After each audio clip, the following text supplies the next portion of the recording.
Hi everyone, this is a video for supervisors who are using UVM's online performance review system to conduct performance reviews for their employees. If you are a supervisor who plans to do their review on paper, you still need to upload that review into this system. I've created a separate video for that process, and the link is in the information section below.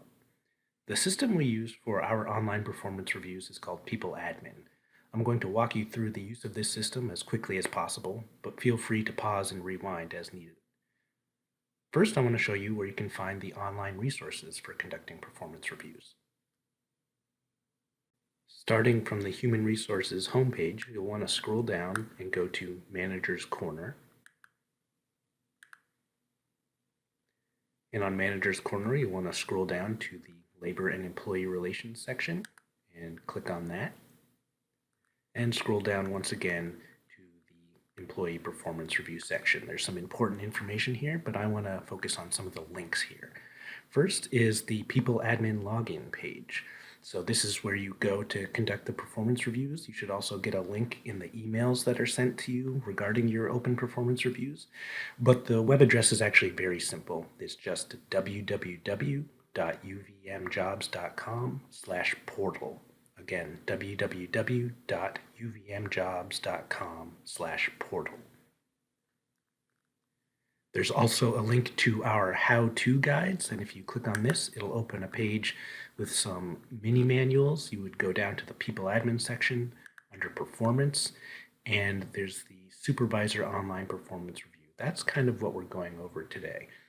If you're an employee for your own review, there's a list of instructions here.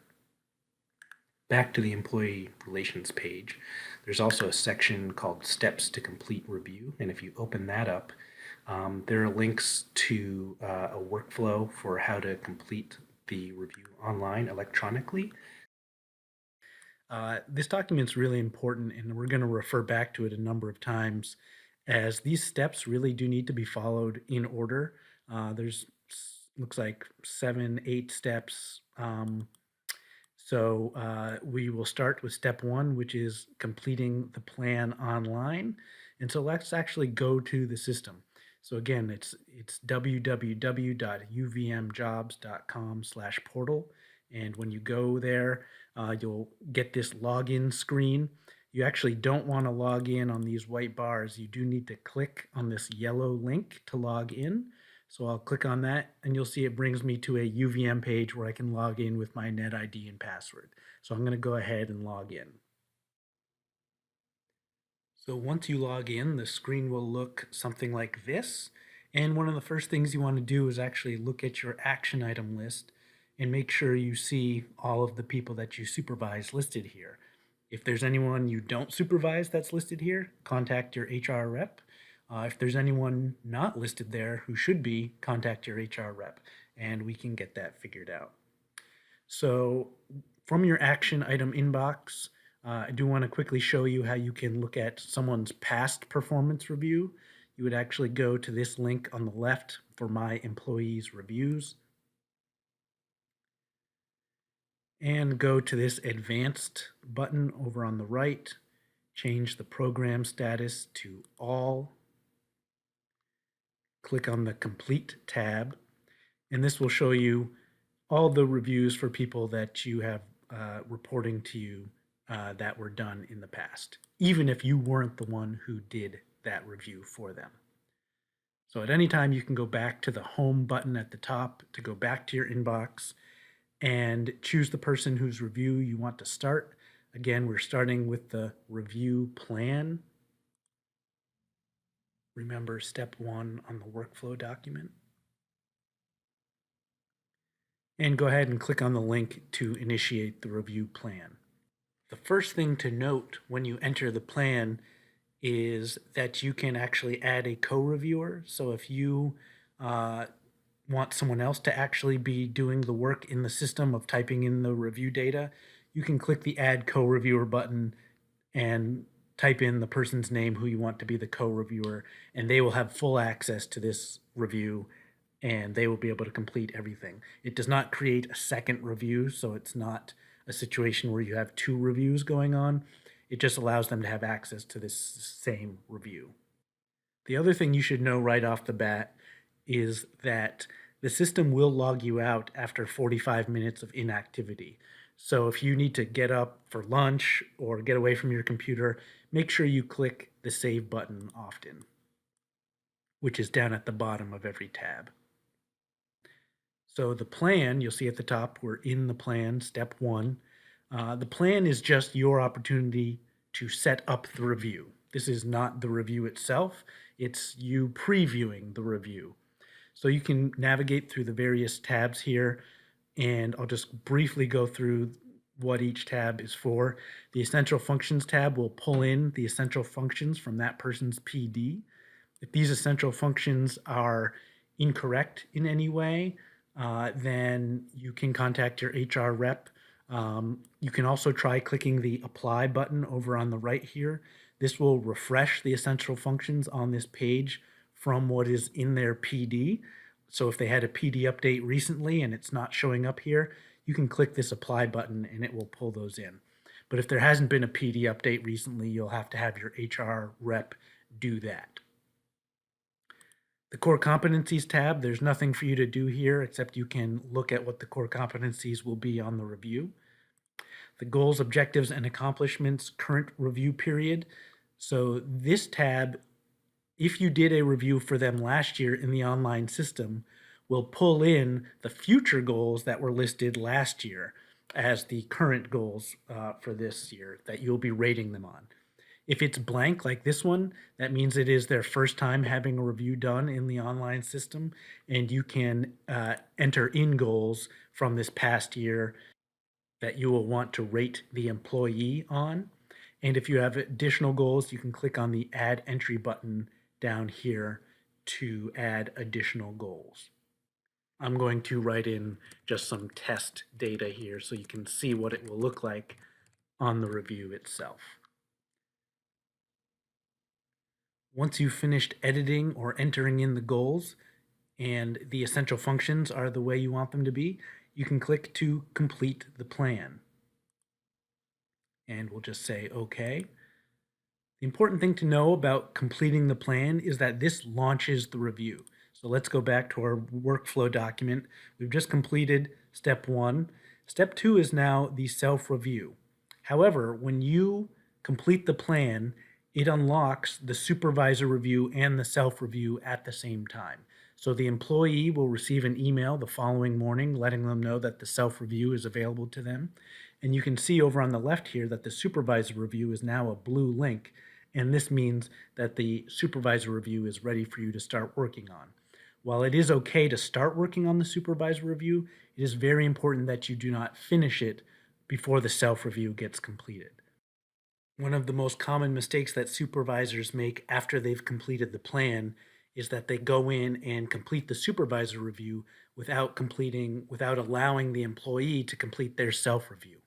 If you complete your supervisor review, it locks out the employee from completing their self-review.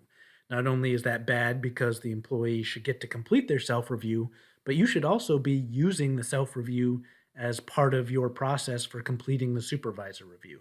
So you do want to make sure that they get to complete the self-review before you complete the supervisor review. So we're back now at the inbox for the supervisor.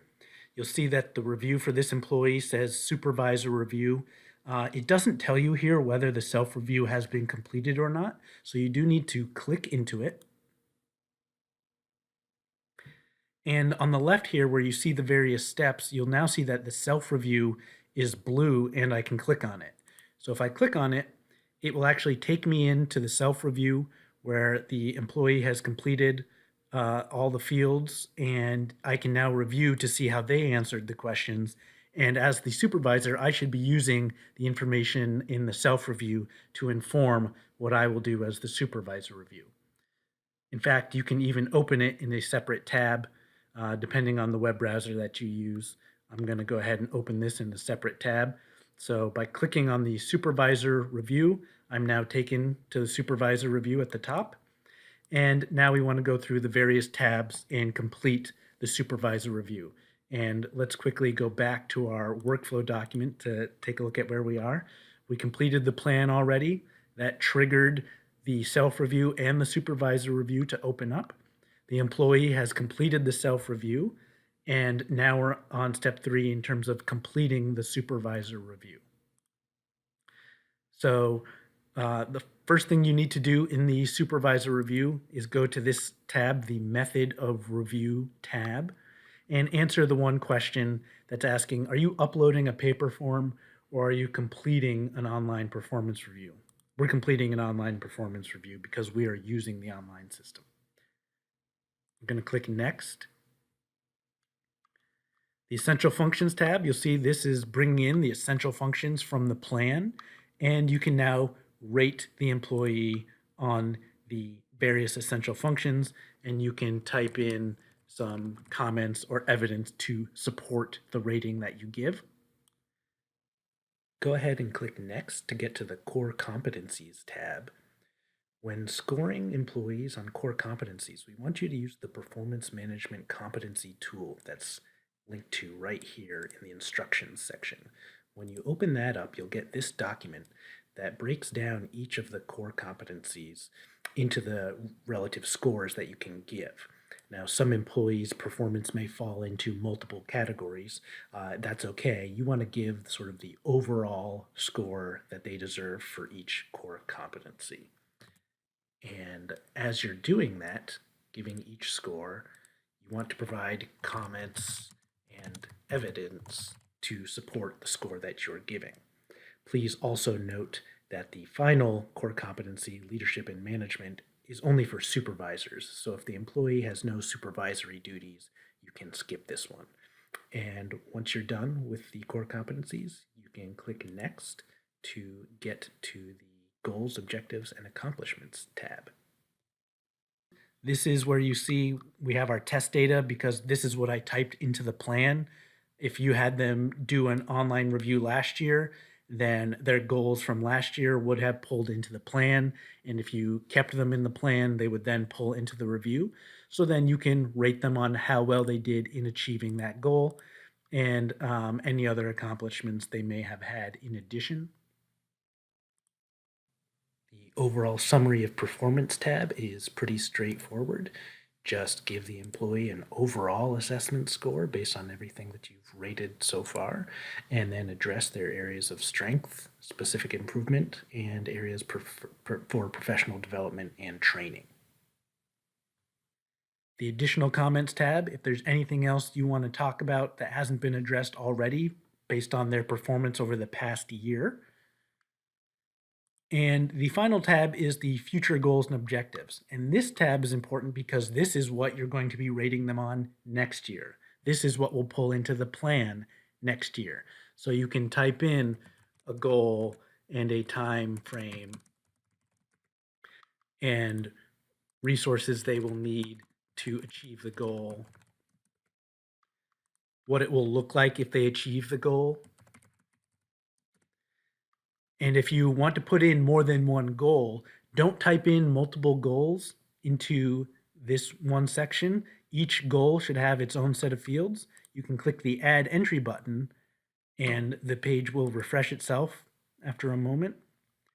And you will now see that there is a second, now blank set of fields. The first one's still there, and you can type in the second goal you want. If you accidentally created the field, you can click the Remove Entry button and just hit Save Draft at the bottom, and you'll see it is now gone.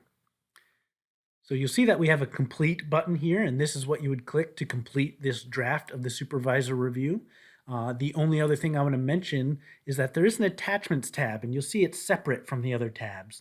So if you click on the attachments tab, if there are any documents or supporting evidence or anything that you want to attach to the official supervisor review, you can give it a name and you can browse your PC for that. And then you would just click upload. I'm not going to attach anything here. You will see that the attachments tab does not have that complete button on it. So I'm just going to go ahead to another tab. I got this warning message that says that I'm going to lose the data that I type in on this tab. That's fine. I'm going to click leave. And now we're back on the future goals and objectives. So now I feel like I'm confident that my review for this employee, this draft of it is done. And just so that you're aware in advance, you will be able to edit this later on, but we're going to go ahead and follow that workflow document. So we're going to complete this. We're going to say, okay, and then let's look at what the workflow document has for us next. We've just completed step three, where we've completed the review. And the next step is to have a meeting with the employee. And one thing you might want to do is use the actions button in the upper right to potentially print the review if you wanted to bring that to the review meeting, or if you wanted to give them a copy of it before the review meeting.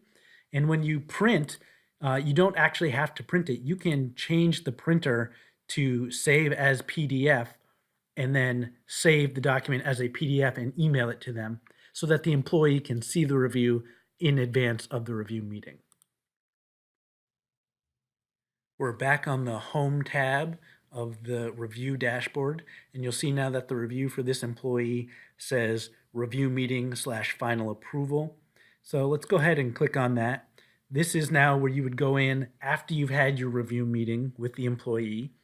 And at this point, you may want to make changes to the review. Maybe something came up in the discussion. And so if you do want to make changes, you go ahead right into the supervisor review, scroll all the way to the bottom, and you need to enter in a brief comment describing what you're changing. So for this example, let's say we are going to add a new goal for next year. So we put in that comment and we click the return button. And now we can jump right back into the supervisor review on the left here. We'll see that our comment that we added is right here at the top. And so we can change whatever we need to. We'll go ahead to the future goals and objectives, and we'll add a second goal here.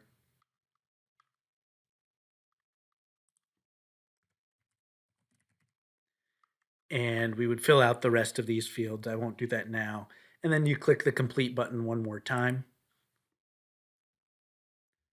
The draft is once again complete.